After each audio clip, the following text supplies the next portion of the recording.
Welcome to the cryptic corridors of Horror Haven, an abyss where tales of strength, power, and metamorphosis unfurl their enigmatic tendrils.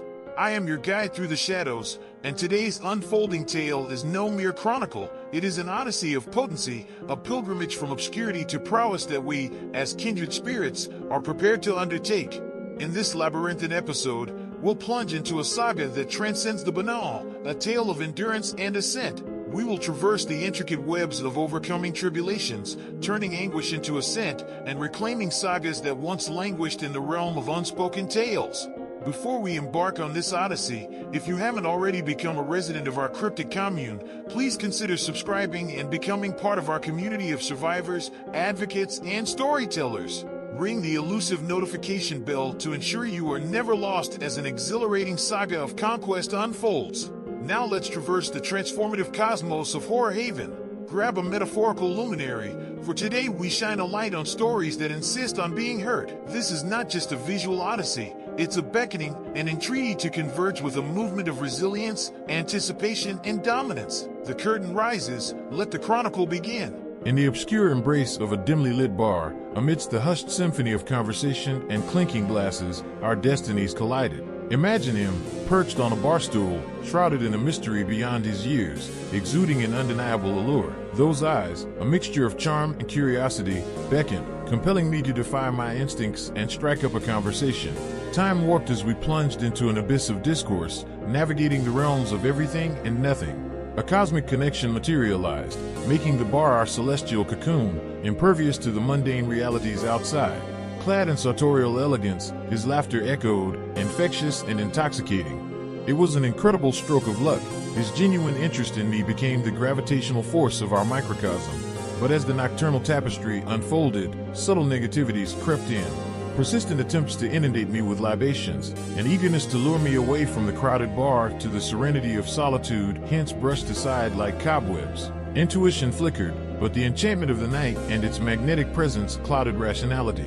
The atmosphere pulsed with electric fervor as the suggestion arose to move our conversation to his sanctuary.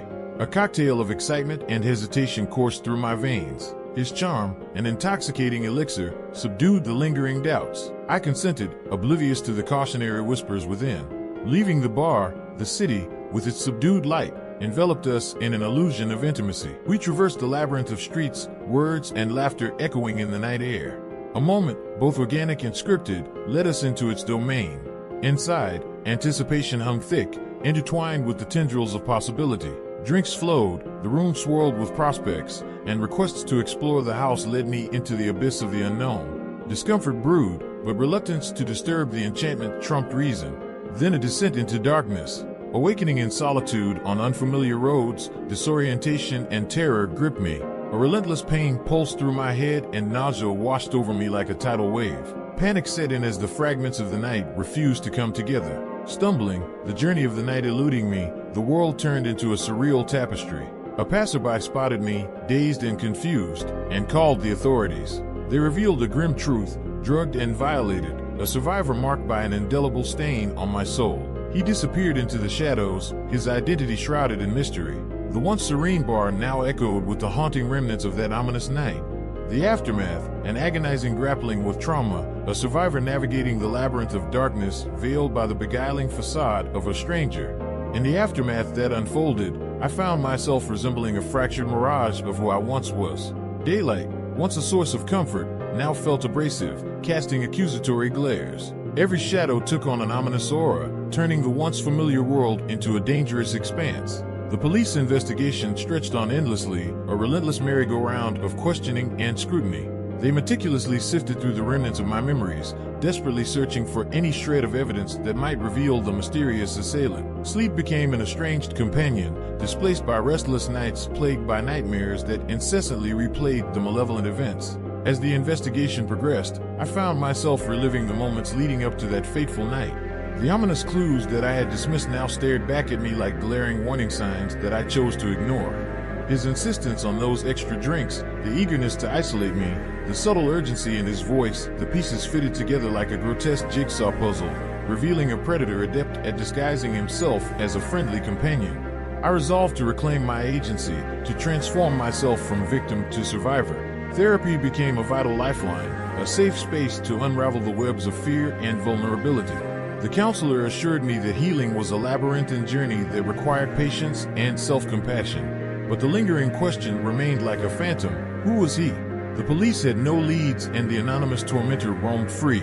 The city, once vibrant and welcoming, now felt like a malevolent labyrinth of latent danger. Trust dissolved into a distant memory, replaced by a vigilance that cut through every interaction. The unwavering support of friends and family became my refuge.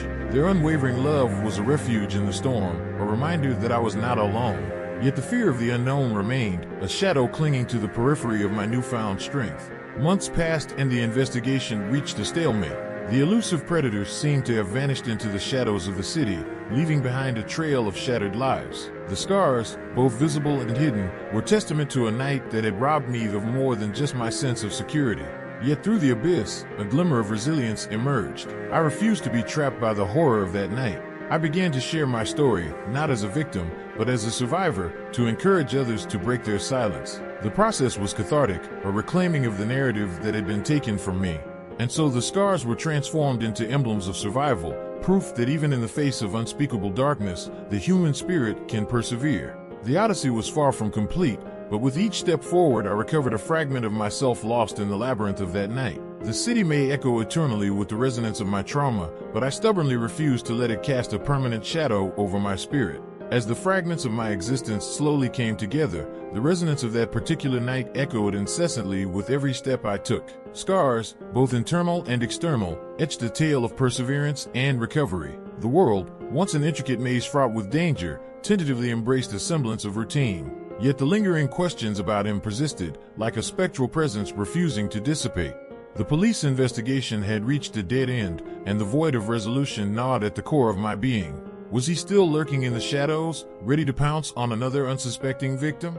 The ambiguity was an ever-present specter, a stark reminder that justice remained elusive. In my quest for healing, solace came from connecting with other survivors. Sharing our stories became a source of strength, a collective defiance against the darkness that sought to silence us. We forged a nexus of support, a community bound together by shared agony and a determination to reclaim our lives. In time, I acquired the ability to navigate existence with heightened vigilance. Trust, once freely given, has become a delicate commodity. The bar, the crucible of my nightmare, turned into a place I avoided as if avoiding a contagion. The memories clung tenaciously to the walls, and the mere thought of returning sent shivers down my spine. Therapy became a constant companion, guiding me through the labyrinth of trauma and helping me to reconstruct the shattered fragments of my self-worth. The counselor's words became a mantra. Healing was a nonlinear odyssey, and every tiny step forward was a triumph. One day, strolling past the bar, I succumbed to the gravitational pull of curiosity. It was as if the establishment was beckoning me, challenging me to confront the memories that had haunted me for an eternity. The decision to venture inside was a mixture of terror and empowerment, a reclaiming of a space stained by the unspeakable. Inside, the familiar smell of alcohol and the murmur of conversation unleashed an avalanche of emotions. I approached the bar, my heart orchestrating a thunderous symphony. The bartender, a witness to that fateful night, locked eyes with me in a fusion of recognition and pity. It was then that I understood the power of reclaiming spaces, of facing the phantoms that had besieged me. The pilgrimage towards closure continued, fueled by the resilience of survivors who refused to be defined by their trauma. Justice may have eluded us, but the strength forged in the crucible of suffering grew into an indomitable force. The scars, once emblems of vulnerability, were transformed into insignia of survival. My story, once a silent nightmare, became a battle cry against the silence that fed the predators. As I left that bar, I carried not only the burden of my survival, but also the combined strength of a community unyielding to oppression. The night may have left indelible marks, but it lit a flame of resilience that led the way to healing and hope. As the seasons changed, so did the landscape of my healing journey. The city that once felt like a maze of shadows began